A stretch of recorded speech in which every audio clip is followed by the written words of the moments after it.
Istanbul, capital of Turkey in all but name. On her doorstep, the Bosphorus, the thin strip of water that divides Asia from Europe and East from West.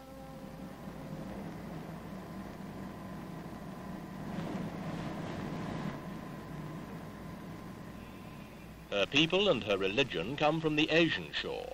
For 500 years, the teachings of Muhammad have dominated Istanbul.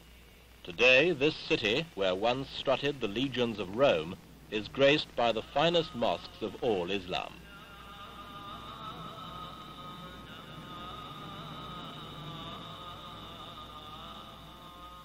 In their blood are the fierce tribes of Asia who took the city from the Christians and then created the once vast Ottoman Empire. But their sultans, who ruled within these gilded domes, were overtaken by the new creed of industry then invading Europe. Their empire collapsed, the Sultanate fell, and in 1923 a republic was born. Now, 50 years on, Echo examines the new Turkey, a country that has thrown off the dead weight of her past.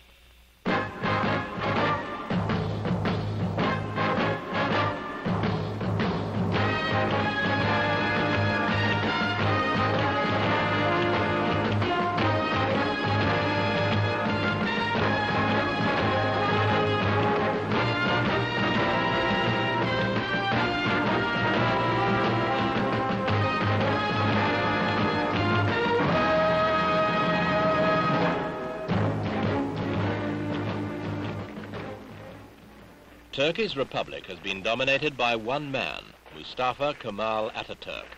When he died in 1938, he had already laid the foundations of modern Turkey.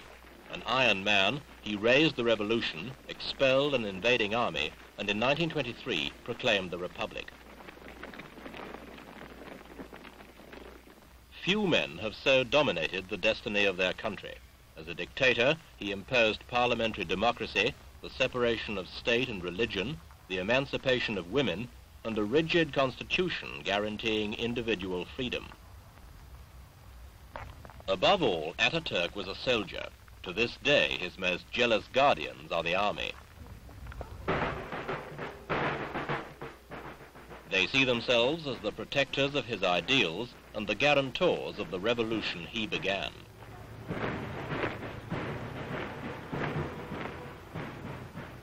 Twice they've intervened to save it, once in 1960 and again in 1971. The forces of dissension were beginning to shred the very fabric of Turkey. Behind the protected walls of the universities, Marxist students were arming for bloody revolution. Student violence erupted in Istanbul and Ankara. The Israeli consul general was murdered, other foreigners kidnapped.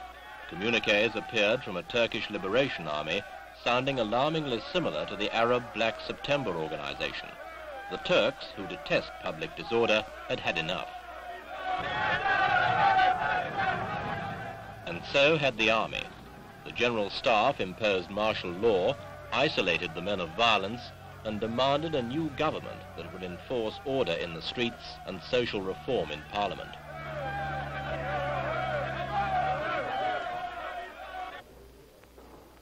Süleyman Demirel, Prime Minister since 1965, was given a choice: resign or be thrown out. He chose political survival. But the new government would still be civilian. The army was unwilling to become a junta. Parliament went back to work under the scrutiny of army headquarters.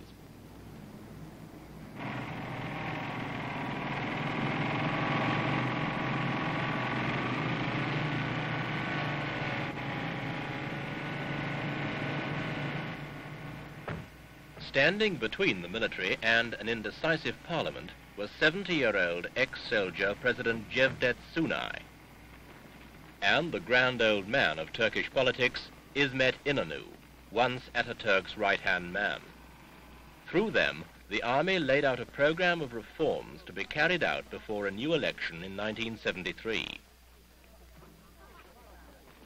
But even under pressure, Parliament refused to be browbeaten.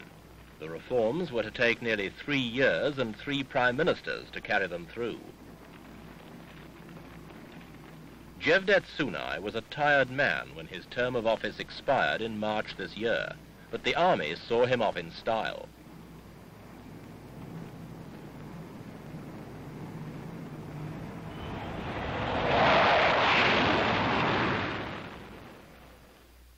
Sunay's successor, they hoped, would be another old soldier.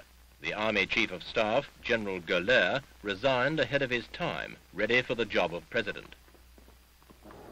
Once Ataturk sat here, like an old schoolmaster with a class of wayward children. But times have changed. We can't be treated like a platoon of soldiers, Inanu said. Parliament defied the army. General Göller was rejected. He needed 218 votes, but got only 81.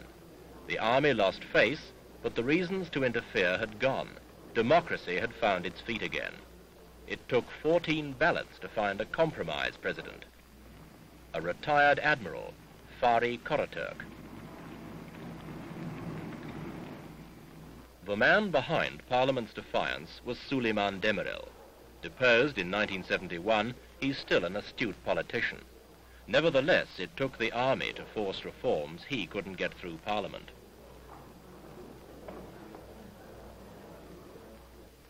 The Marxist revolutionaries who precipitated Demirel's downfall are still on trial. Many had been trained by Palestinian terrorists in Lebanon and Syria. They had hidden masses of Czech arms, explosives and uniforms under university buildings. Now their revolution has ended in Turkish courts. Martial law has been lifted. The streets have been pacified. The reforms of the last 3 years have given the Turks a fresh start on the road to progress laid out by Ataturk.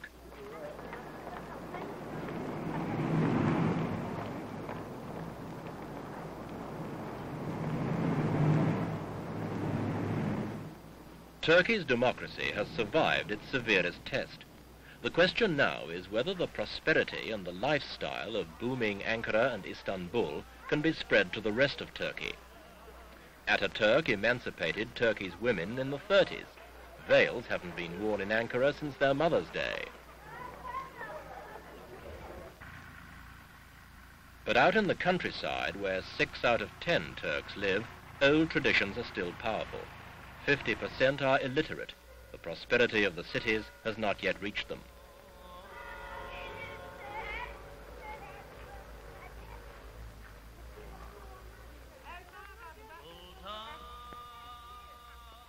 Last year, in a brave gesture in the world fight against drugs, Turkey banned one of her peasants' most valuable crops, opium. But in return, the government passed the long-awaited land reforms that will enable millions of peasants to own the land they have tilled for centuries. To replace camels with tractors and ignorance with knowledge, the government has launched a vast expansion of rural education and investment.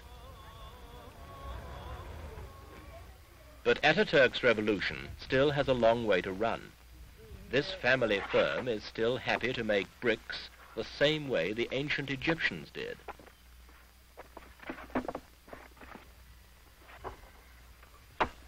The elders are content with the old way. The young must comply or leave for the cities. Here they find a different world. The countryside may still belong to the ways of Asia. The cities belong to Europe.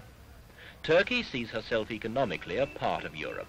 She would like full membership of Europe's common market by 1995. Already, 500,000 of her young men work there. The Turks are proud of being the cultural, economic and geographic link between Asia and Europe. If Europe's common market is eventually to achieve political unity, Turkey's presence within the Union would have a profound effect on its attitude to the rest of the world.